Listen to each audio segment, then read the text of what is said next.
નમસ્કાર વિદ્યાર્થી મિત્રો, કેમ છો? મજામાં? અત્યારે આપણે ધોરણ 12 એસપીસીસી વિષયમાં ચેપ્ટર નંબર 5 એમાં આપણે આગળ અભ્યાસ કરવા જઈ રહ્યા છીએ. એટલે આપણે ઈ કોમ્યુનિકેશનના ચેપ્ટરમાં ઈ કોમ્યુનિકેશન એટલે શું? તો ઈ કોમ્યુનિકેશન એટલે કે ઇલેક્ટ્રોનિક માધ્યમો અને ઉપકરણો દ્વારા ઇન્ટરનેટના માધ્યમથી થતું માહિતી સંચારને આપણે ઈ કોમ્યુનિકેશન કહીએ છીએ.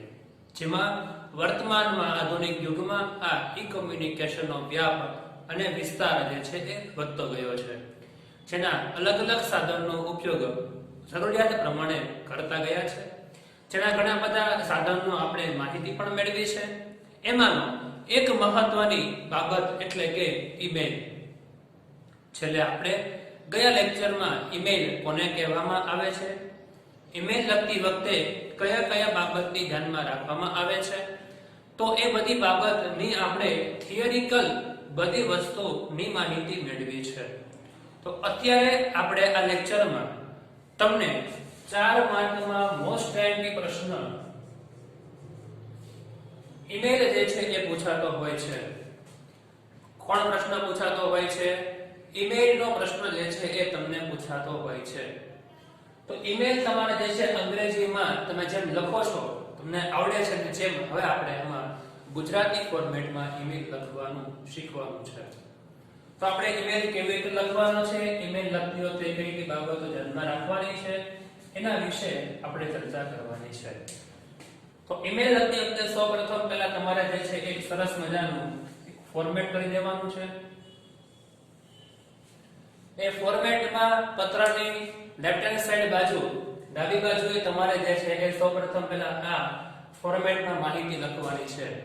જેમાં આપણે પત્રનું એક ફોર્મેટ નક્કી હતું કે ભાઈ ઉપર શ્રીમાન, તારીખ, તારીખ, પછી સામેની બાજુ એડ્રેસ, વિષય, પત્રના મુદ્દા અને પછી છેલ્લે સહી. એવી રીતે અહીંયા ટુ, ફ્રોમ, વિષય, શ્રીમાન, મુદ્દા અને બાકી બધી બાબતોની ચર્ચા કરવાની છે.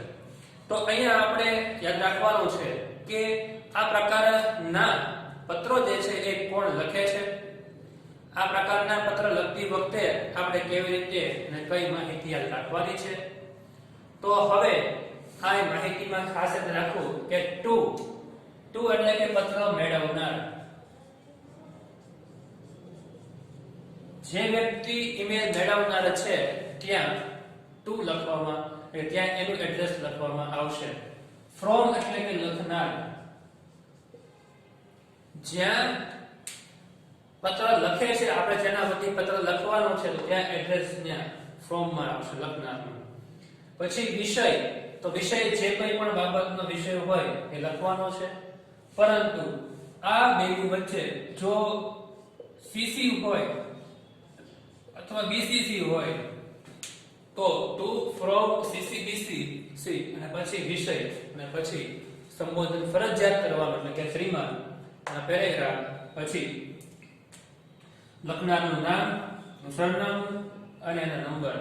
આવી રીતે આપણે જે છે ઈમેલ લખવાનું છે. આ બધી બાબત જે છે એ ખાસ આપણે યાદ રાખવાની છે. તો હવે આપણે પત્રનો આપણે ફોર્મેટમાં વ્યવસ્થિત જોઈએ. તો તમે જોઈ શકો છો સૌપ્રથમ પેલો ઈમેલ એડ્રેસનું પેજ નંબર 63 ઉપર. દરેક વિદ્યાર્થી આપેલી જે માહિતી છે એના ઉપરથી જોઈ શકે છે, સમજી શકે છે કે ઈમેલ લખવાનો કેવી રીતે હોય. તો ઈમેલમાં સૌપ્રથમ પહેલું આલ્ફા સાયકલ. આલ્ફા સાયકલ તો ભાઈ એ સાયકલ જે છે એ વેચનાર વ્યક્તિ, એને આપણે સમજી શકીએ કે આલ્ફા સાયકલ ભરૂચ વતી હેલ્ધી સાયકલ મેન્યુફેક્ચરિંગ નોઈડાને 300 સાયકલ ખરીદવા માટેનો ઓર્ડર આપતો ઈમેલ લખવાનો છે. એટલે કે ભાઈ આલ્ફા સાયકલ વતી લખવાનું છે આપણે. એટલે કે લખનાર કોણ થયા? આલ્ફા સાયકલ વાળા થઈ ગયા. એટલે લખવાનો પછી સામેવાળા વ્યક્તિ મેળવનાર કોણ છે? તો મેળવનારમાં જે છે એ હેલ્ધી સાયકલ મેન્યુફેક્ચરિંગ. તો હેલ્ધી સાયકલ મેન્યુફેક્ચરિંગ જે છે એ પત્ર મેળવનાર છે. તો માહિતી લખનાર અને મેળવનાર વિશે આપણને સંપૂર્ણ માહિતી હોવી જોઈએ, જેથી કરી આપણે એના વચ્ચેનો ડિફરન્સ શોધી શકીએ અને પછી આપણે માહિતીને સચોટ રીતે સમજાવી શકીએ અને આપી શકીએ. તો આપણે હવે પત્ર લખવાની એટલે કે ઈમેલ લખવાની શરૂઆત કરીએ. સૌપ્રથમ પહેલું જેમ તમને હમણાં જ ફોર્મેટમાં સમજાવ્યું કે ભાઈ ટુ એટલે કોણ? તો ટુ એટલે કે જે પત્ર મેળવનાર છે, જેને આપણે પત્ર લખી રહ્યા છીએ, એટલે કે એમાં ટુ ના ઈમેલ એડ્રેસનો સમાવેશ થશે. બરાબર. તો પત્ર મેળવનાર કોણ છે? તો હેલ્ધી સાયકલ્સ મેન્યુફેક્ચરિંગ. તો એમાં આપણને જે તે કંપની કે પેઢી કે સંસ્થાનું નામ આપેલું હશે પ્રોપર, પણ આપણે આમાં નામ લખવાનું નથી. તો શું લખવાનું હોય? તો આપણે ત્યાં લખવાનું હોય એનું ઈમેલ એડ્રેસ. ફરીવાર ક્લિયર કરું છું, તો આપણે ત્યાં લખવાનું હોય ઈમેલ એડ્રેસ. તો અહીંયા આપણે ટુ ના બદલે જે તે પેઢી કે સંસ્થા છે ત્યાં તેનું ઈમેલ એડ્રેસ લખવાનું છે. હવે ઈમેલ એડ્રેસ લખાઈ ગયા બાદ આપણે જે ફ્રોમ એટલે કે લખનાર કોણ છે? તો આપણે કોના વતી લખવાનું છે? તો આપણે લખવાનું છે આલ્ફા સાયકલ્સ વતી. તો ત્યાં આપણે ઈમેલ એડ્રેસ બનાવવાનું alphacycles@yahoo.com, healthycycles તો ભાઈ healthycycles@gmail.com. તમારું એડ્રેસ હોય તો તમારું નામ અને સરનેમ @gmail.com, yahoo.com, rediffmail.com એવા કોઈ પણ પ્રકારના ઈમેલ એડ્રેસનો તમે ઉપયોગ કરી અને તમારા નામનું સંપૂર્ણ ઈમેલ આઈડી બનાવી શકો છો. પછી વિષય તો સાયકલો ખરીદવા માટેનો ઓર્ડર. વિષય શેનો છે? તમારે સાયકલ ખરીદી કરવાની છે એના માટેનો ઓર્ડર આપતો પત્ર છે. શ્રીમાન, આપની ગુણવત્તાયુક્ત અને આધુનિક ડિઝાઇન ધરાવતી સાયકલોથી અમારા ગ્રાહકો ખૂબ જ પ્રભાવિત છે. તો આપણે કહી શકીએ છીએ કે ભાઈ તમારી જે સાયકલનું મેન્યુફેક્ચરિંગ થઈ રહ્યું છે, બરાબર, એ સારી ગુણવત્તાવાળી છે. અત્યારે જે આધુનિક ડિજિટલ જે છે એ ટેકનોલોજી પ્રમાણે એમાં ડિસ્પ્લેથી માંડીને ગિયરથી માંડીને તમામ પ્રકારની વસ્તુઓ આવે છે. તો આધુનિક ડિઝાઇન ધરાવતી સાયકલથી અમારા ગ્રાહકો ખૂબ જ પ્રભાવિત થયા છે અને અમારા વિસ્તારમાં હેલ્ધી સાયકલનું વેચાણ વિશેષ થાય છે. તો સારો વિસ્તાર હોય, પોશ એરિયા હોય, તો ત્યાં લોકો જોગિંગ કરવા માટે, સાયકલિંગ કરવા માટે, હેલ્થને સારી રાખવા માટે જે છે એ સાયકલનો પ્રયોગ કરતા હોય છે. તો આ સાયકલનો ઉપયોગ જે છે એ વિશેષ લોકો, વધુને વધુ લોકો હવે અમારા વિસ્તારમાં કરી રહ્યા છે. જૂન મહિનાથી નવું શૈક્ષણિક સત્ર ચાલુ થતું હોવાથી અત્યારથી સાયકલો વિશે પૂછપરછ અને માંગ વધવા માંડી છે. તો કારણ કે આપણને ખબર છે કે સાયકલની ડિમાન્ડ ક્યારે વધે? સૌથી વધુ ઉપયોગ કરતા હોય તો વિદ્યાર્થીઓ. તો શાળાએ જવું હોય, ટ્યુશનમાં જવું હોય, ઘરે જવું હોય, તો એના માટે સાયકલ વધુ જોઈએ. તો જ્યારે નવું શૈક્ષણિક શરૂ થાય જૂન મહિનામાં, બરાબર, તો એની સાથે ધીમે ધીમે સાયકલની ડિમાન્ડ વધવા લાગે છે. સાયકલ વિશે પૂછપરછ વધવા લાગે છે, એની માંગ વધવા માંડે છે. તો આમ જૂન મહિનાના શૈક્ષણિક સત્ર શરૂ થતાની સાથે સાયકલનું ડિમાન્ડ જે છે એ વધવા લાગે છે. તો ₹2600 ની કિંમતવાળી smart boy cycle model number BS80 200 નંગ અને ₹2800 ની કિંમતવાળી smart girl cycle model number SD 18 100 નંગ સત્વરે મોકલી આપશો. તો અહીંયા પત્રમાં ઈમેલ ખાલી આપણે પૂછપરછ નથી કરવાની, તો એમાં આપણે જેટલો પણ ઓર્ડર છે એ ઓર્ડર આપણે લખાવવાનો છે. ઓર્ડર લખાવી અને પછી બીજી પણ માહિતી આપશું કે તમામ સાયકલો અમારા શોરૂમના સરનામે જ મોકલશો. તો એની જે કોઈ પણ માહિતીની ખરીદીની, વેચાણની સંપૂર્ણ માહિતી છે એની ટોટલી ડિટેલમાં માહિતી આપી દીધી, જેથી કરીને સામેવાળા વ્યક્તિ એને સમજી શકે. જેના નાણાંની ચૂકવણી આપના બેંક ખાતામાં દિન 7માં ઓનલાઈન બેન્કિંગ દ્વારા કરાવી દેશું. તો ભાઈ જે કોઈ પણ માહિતી આપવામાં આવી છે એ માહિતીના આધારે આપણે પ્રસ્તુત કરી શકીએ છીએ કે તમારા દ્વારા જે કોઈ પણ ચૂકવણી થશે એ તમામ પ્રકારની એ નિશ્ચિત કરેલા દિવસમાં અમે 7 દિવસમાં ઓનલાઈન બેન્કિંગ દ્વારા ચૂકવી આપવામાં આવશે. ઓર્ડર પ્રમાણેની સાયકલો આપ ઝડપથી મોકલાવી આપો એવી અમારી અપેક્ષા છે. તો આ પત્રની અંદર જે છે આપણે જોઈ શકીએ કે પત્રમાં આપણે 1.5 પેજનો પત્ર ઓછામાં ઓછો લખતા, બરાબર. તો આમાં શોર્ટ એન્ડ સ્વીટ, ઓછી માહિતી, લાંબા પ્રકારની કોઈ માહિતી આપ્યા વગર સરળતાથી સામેવાળો જે કોઈ પણ વેપારી છે જે માહિતી આપી છે એને વ્યવસ્થિત સમજી શકે એવા પ્રકારની હોવી જોઈએ, જેથી એ માહિતીને સ્પષ્ટ રીતે ઉપયોગ કરી શકે. તો પત્ર મેળવનાર કીધું છે છેલ્લે તમે પત્ર પૂરો કરો છો ત્યારે નીચેની બાજુ પત્ર લખનાર એટલે કે એનો માલિક રોમિલ સોની, માલિક આલ્ફા સાયકલ, પંચબત્તી, ભરૂચ, અને પછી મોબાઈલ નંબર 989899 જે કંઈ પણ હોય એ તમારે માહિતી લખવાની થતી હોય છે. તો તમે આ બધા પત્રોનો તમે યોગ્ય રીતે નિરાતે શાંતિથી અભ્યાસ કરો તો આપણને ખબર પડે કે ભાઈ આ પત્ર લખવો એકદમ સરળ છે. એની માહિતી સરળતાથી આપણે પ્રાપ્ત કરી શકાય છે. એની માહિતીનો ઉપયોગ ઝડપથી આપણે કરી શકીએ છીએ. તો આમ જ્યારે પત્ર વ્યવહાર કરવાનો હોય એ સમય દરમિયાન આપણે ઈમેલનો ઉપયોગ કરી શકીએ છીએ. અને જે આપણને ફોર્મેટ દેખાડેલું છે એ મુજબ જ આપણે ઈમેલ લખ્યો છે. તો બધાને ઉદાહરણ નંબર 1 નો ઈમેલ વ્યવસ્થિત સમજાઈ ગયો છે, જે મોસ્ટ ટાઈમલી 4 માર્કમાં પૂછાય છે. હવે આપણે ઉદાહરણ નંબર ઉપર આપેલો બીજો ઈમેલ સમજવાનો છે. તો તમે તમારી સ્ક્રીન ઉપર જોઈ શકો છો. તો તમે જોઈ શકો છો તમને જે છે ઈમેલ આપેલો છે એમાં માહિતી આપી છે કે ગુજરાત રાજ્ય શાળા પાઠ્યપુસ્તક મંડળ ગાંધીનગર વતી પાઠ્યપુસ્તકો તૈયાર કરવા અંગેની મીટિંગ વિશે જે તે વિષયના લેખકોને જાણ કરતો ઈમેલ લખવાનો છે. એ એક વિશેષ બાબત છે. શું બાબત કીધી છે આપણને અહીંયા? તો વિશેષ બાબતમાં એ માહિતી આપી છે કે ભાઈ પત્ર લખનાર કોણ છે? તો પત્ર લખનાર જે છે એ ગુજરાત રાજ્ય શાળા પાઠ્યપુસ્તક મંડળ, જેને આપણે અત્યારે પાઠ્યપુસ્તક ભણી રહ્યા છીએ, સમજી રહ્યા છીએ, તો ભાઈ એ બનાવતી સંસ્થા એટલે ગુજરાત રાજ્ય શાળા પાઠ્યપુસ્તક મંડળ.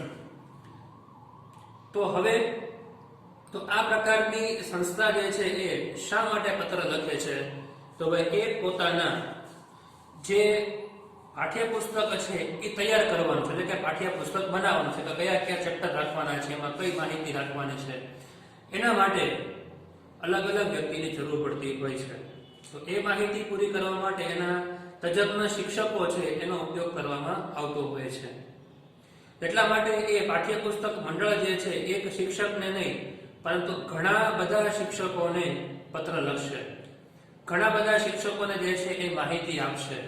તો એટલા માટે એકથી વધારે વ્યક્તિને માહિતી આપવાની હોવાથી આપણે અહીંયા ટુ, ફ્રોમ, પછી અને આપણે જે છે એ સીસી નો ઉપયોગ કરવાનો છે. ક્લિયર?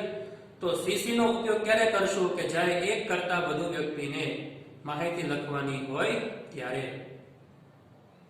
તો એક સાથે વધુ વ્યક્તિ એટલે કે એક સાથે વધારે ટીચરને માહિતી લખવાની છે, તો કેવી રીતે લખશું? તો હવે આપણે લખવાનું છે કે ટુ માં શું આવશે? ટુ માં સૌપ્રથમ પહેલા જે છે એ માહિતી આવશે. શેની માહિતી લખવાની છે? તો ભાઈ લખનાર. ટુ માં મેળવનારની માહિતી આવશે. પત્ર મેળવનાર કોણ છે? પત્ર મેળવનાર અલગ અલગ વ્યક્તિઓ છે. તો પ્રોફેસર ચેતન mewaડા@gmail.com, કે જે વ્યક્તિને આપણે ઈમેલ લખવાના છે એનું પહેલું નામ પ્રોફેસર ચેતન મેવાડા. પછી સીસીમાં એ સિવાયના બાકી બધા એટલે શું? બાકી બધા એટલે કે જેટલા વ્યક્તિઓને આપણે પત્ર લખવાનો છે એ તમામ વ્યક્તિઓનો.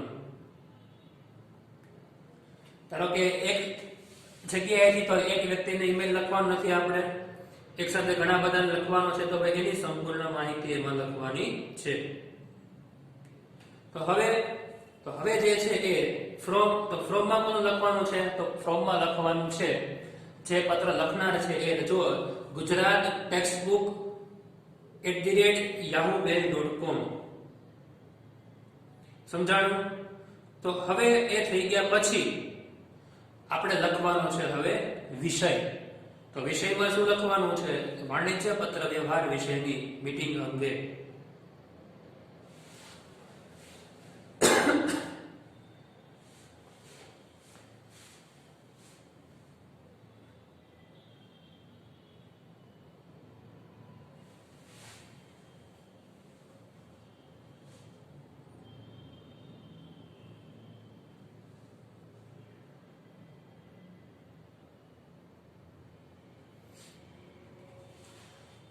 પહેલા જે છે આપણે હવે સંબોધન લખવાનું છે. ગુજરાત રાજ્ય શાળા પાઠ્યપુસ્તક મંડળ ગાંધીનગર વતી આપણે લખીએ છીએ પહેલું. ગુજરાત રાજ્ય શાળા પાઠ્યપુસ્તક મંડળ ગાંધીનગરને ઘણા બધા વર્ષોથી સેવાનો લાભ મળી રહ્યો છે, તેથી અહીં આભાર સાથે હાર્દિક નોંધ લઈએ છીએ. તો આ ગુજરાત શાળા પાઠ્યપુસ્તક મંડળ પોતે પત્ર લખી રહ્યું છે, એટલે પોતાના વતી એ વ્યક્તિને પત્ર લખે છે, એટલે પહેલા આપણે એનો આભાર માનવો પડશે કે તમે શિક્ષકો જે છે એ ઘણા બધા સમયથી આ મંડળને તમે પોતાની સેવા આપી રહ્યા છો, એ બદલ તમારો આભાર. ત્યારબાદ આપ શ્રી એ બાબત વિશે વિદિત હશો જ કે જૂન 2017 થી શરૂ થતા શૈક્ષણિક સત્રથી ધોરણ 12 નો નવો અભ્યાસક્રમ જે છે એ અમલી બનાવવાનો હોય તો તે પ્રમાણેના પાઠ્યપુસ્તકો તૈયાર કરવાના થાય છે. તો એ આપણે ધ્યાનમાં છે કે ભાઈ કદાચ કોઈ નવી બાબત હોય, સુધારો હોય, વધારો હોય તો એ કરવા માટે અલગ અલગ વ્યક્તિઓની જરૂર પડતી હોય છે, નિષ્ણાતોની સલાહ લેવામાં આવતી હોય છે. તો નવો અભ્યાસક્રમ કરવાનો છે, બનાવવાનો છે, તો એના માટે પાઠ્યપુસ્તક તૈયાર કરવાના છે.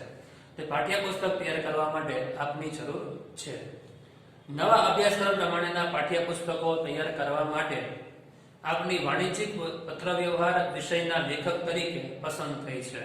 હવે એ વ્યક્તિની કયા વિષયમાં પસંદ થઈ છે, ક્યારે હાજર થવાનું છે, કેવી રીતે આવવાનું છે, એની સંપૂર્ણ માહિતી આપવી જરૂરી છે. એટલે લખવાનું કે ભાઈ આપની આ પ્રકારના મીટિંગમાં વાણિજ્ય પત્રવ્યવહારના વિષયના એક લેખક તરીકે પસંદ થઈ ગઈ છે. પાઠ્યપુસ્તકો તૈયાર કરવાની બ્લુપ્રિન્ટ બનાવવા અને તેને સંલગ્ન કાર્યોની વહેંચણી અને મુદ્દાઓની ચર્ચા વિચારણા કરવા માટે 22મી માર્ચ 2016 ના રોજ બપોરે 1 કલાકે જે મંડળનું સભાગૃહમાં એક મીટિંગનું આયોજન કરવામાં આવેલું છે. તો પાઠ્યપુસ્તક તૈયાર કરવાની જે બ્લુપ્રિન્ટ બનાવવી પડે, તો આપણને ખબર છે કયા પાઠમાંથી કેટલા પ્રશ્નો પૂછાય છે, કેવી રીતે પ્રશ્ન પૂછાવાના છે, આમાં પાઠ્યપુસ્તક બનાવતી વખતે જે છે કયા કયા મુદ્દા આવરી લેવાના છે, આ બધી જ નાની નાની બાબતોની ચર્ચા કરવાની હોય તો એના માટે સૌપ્રથમ પહેલા એક મીટિંગ બનાવવી પડે. એ સભ્યોને જણાવવું પડશે આ મીટિંગ ક્યારે છે, કેટલા વાગે છે, કેવી રીતે છે. તો 22મી માર્ચ 2016 ના રોજ 1 કલાકે મંડળના સભાગૃહમાં એક મીટિંગનું આયોજન કરવામાં આવેલું છે, જેમાં હાજર રહેવા વિનંતી છે. જેમાં દરેક સભ્યોએ હાજર રહેવાનું છે, જેથી કરી મીટિંગનો સમય બગાડ્યા વગર દરેક વ્યક્તિ પોતાનું જે છે એ હાજરી આપી શકે અને નિર્ણય જે છે એ વ્યવસ્થિત આપણે લઈ શકાય. નિર્ણય લઈ શકાય એટલા માટે આ બધા જ પ્રકારના વ્યક્તિઓને સમયસર હાજર રહેવા માટેની માહિતી આપેલી છે.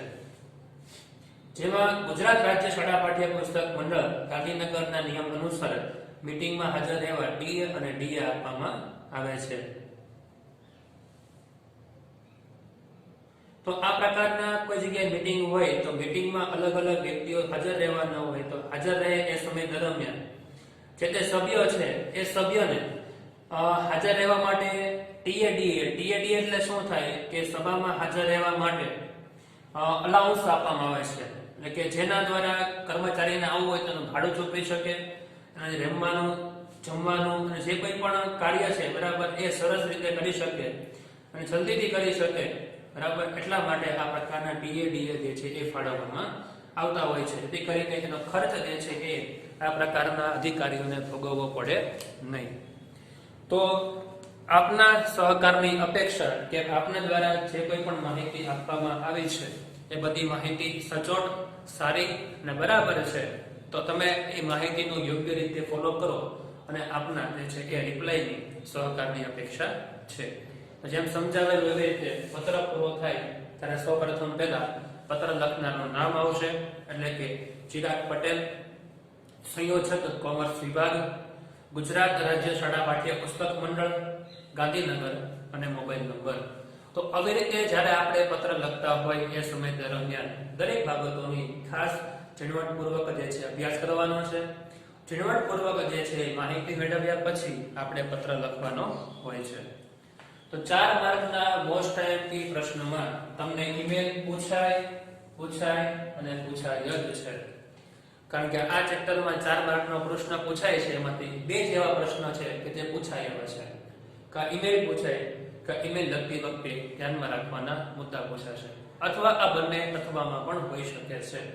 તો આપણે એક બાબતની ખાસ તકેદારી રાખવાની છે કે એક બાબતને ધ્યાનપૂર્વક સમજીને લખવાનું છે અને યાદ રાખવાનું છે.